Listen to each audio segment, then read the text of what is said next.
hawaasi naannoo Oromiyaa hundi baay'ee yaamicha godhee jira. Yaamicha kanarraa ka'ee yeroo ammaa kana jijjiiramee mul'ataa jira. Humni baay'een galaa jira. Naannoo lixa Oromiyaatti, kibba Oromiyaa kana keessatti, giddu galeessa Oromiyaa keessatti humni baay'een galaa jira.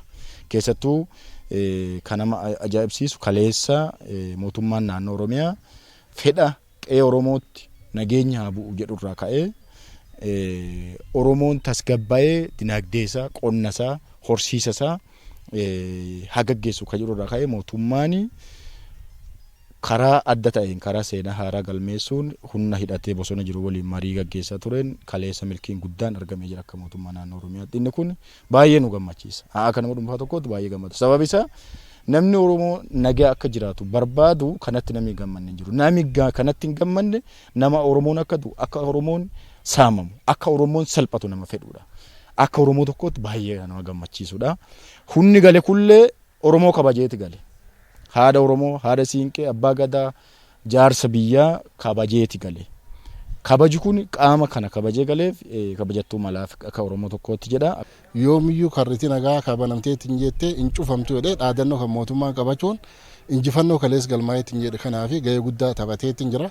Akkasumas warreen bosona keessa socho'aa turanii waraanni bilisummaa Oromoo humniti agas geettu suniin dhugumatti uummata Oromoo kanaaf waatanii yaamicha harmeetiif waatanii haati keenya harmi qabattee nu waamtee akkamitti raafna. Abbootiin keenya gajjedhanii sarba nu qabatanii akkamitti raafna. Dhiig wal jisuun hin gaa. Kanaaf mariif marabbaadhaan waliigalteen irra gaameetiin akkasii dhufeetiin jedhu baay'ee akka ilma Oromoo tokkotti baay'ee itti gammada. Aadaa keenya deebi'uu keenyallee nagarsiisaa jechuudha. Har'a Oromoon sadarkaa itti wal waraanaa hin jiru. Oromoon Oromayyuu waliin mariin hiikkachaa jira. Nu amma ilmiyaan Oromoo afaan dubbatte jechuun nu abbaa dhaleellee cinqatinatti nu garsiifte. Haadhi dhaltellee cinqatii garsiifte. Maaniif cinqatii garsiifte? Abbaa ilmaan haadhi tokko deemtee si wal jeesuun faan, wal saamuun faan, wal rakkisuun faan akkamti gostaan rakkoo jenne akka malee jengan. Yaamichi dhageettee ijoollee galte guddoo galatoonfannaa taali jirtulleen akka nagaan nu galtu. Baay'ee gammachuudhaan kan nutti dhaga'amee fi kan hawwiidhaan eegaa turredha jechuudha. Mootummaan kana yaadee darara uummatarra gahaa jiruu fi uummanni keenya rakkinni keessa jiru ilaalee garaa bal'atee gara bal'inaan immoo warri araara buusuu isaatti baay'ee gammachuu guddaatu nutti dhaga'ama. Warri nagaa barbaadanii warri nagaadhaan gara qe'ee isaanii, qe'ee abbaa isaanii, qe'ee haadha isaaniitti galanii karaa nagaa qabsaa'uu barbaadan mootummaan karaa nagaa banuusaa kanatti baay'ee guddaa gammanneerra. Gammachuun kun immoo kan uummata Oromoo kan saba bal'aati. Sossobaa tokko malee ofiin kan dhufanii erga dhufaniiti immoo uummanni keenya simannaa gaarii gochuufii qaba. Mootummaan simannaa gaarii gochuufii qaba. Dargaggeessi simannaa gaarii gochuufii qaba. Harmoonni simannaa gochuufii qabu. Abbootiin simannaa gaarii gochuufii qabu. Sababni isaa namoonni kanneen hafan illee irraa baratanii akka dhufaniif simannaa gaarii yogguu jennu qarshii nama bituu waan addaa osoo hin ta'in fuuloo ifaadhaan yoo namatti dhiyaatame hojii misoomaati yoo namatti dhiyaatame misooma akkasii yoo hojjenne biyya keenya misoomsuu dandeenya. Dinagdee akkasii yoo hojjenne dinagdeen keenya fooyya'uu danda'a kan jiru keessumaa baadhina keenya milkeessuu danda'uu jenna kan jennu san amansiisnee himnee fudhatanii isas hojiirra oolchuudhaaf kun simannaa tokkodha. Lama sadii jechuuf immoo uummanni ga'ee isaa ba'achuu qaba. Keessumaati dargaggeessi ga'ee ba'achuu qaba. Abbootiin harmootiin abbaan gadaa ati siiqqee ga'ee ba'achuu qabu.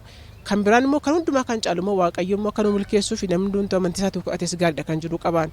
Keessumaati jalqabne erga jalqabne immoo kanneen hafa irratti illee araarri nagaan isa dhugummaa isa qulqulluu gama kamiin illee jiru araarri nagaan tokkuma biyya keenyaaf bu'ee hojii misoomaa jennuu fi dinagdee nuyi jennu misooma kiroodinii jennu kun immoo tuufee deemuudhaaf araarri nagaan sun qaama hundumaa keessatti saba hundumaa keessatti saba naannoo Oromiyaa jiran qofa osoo hin taane akka biyya keenya Itoophiyaatti illee araarri kun biyya keenya keessatti lafa qabatee erga lafa qabatee immoo qabatamaa isaa immoo bu'aa isaatti immoo itti gammannee itti madaaluu qabnaa kan jedhu gabaabsa. Ammallee warri hafan ijoolleen keenya warri hafan araara nuu buusanii dhufanii nutti makamanii nu wajjin jiraachuu hin feena waan ta'eef nu nagaa waan barbaannuu fi hojjennee buluudhaaf nagaan murteessaa waan ta'eef hawaasni keenyallee abbootiin gadaa jaarsoliin biyyaallee kana waan fedhanii fi haati siinqeellee kana waan feetuuf akka isaan galan barbaanna.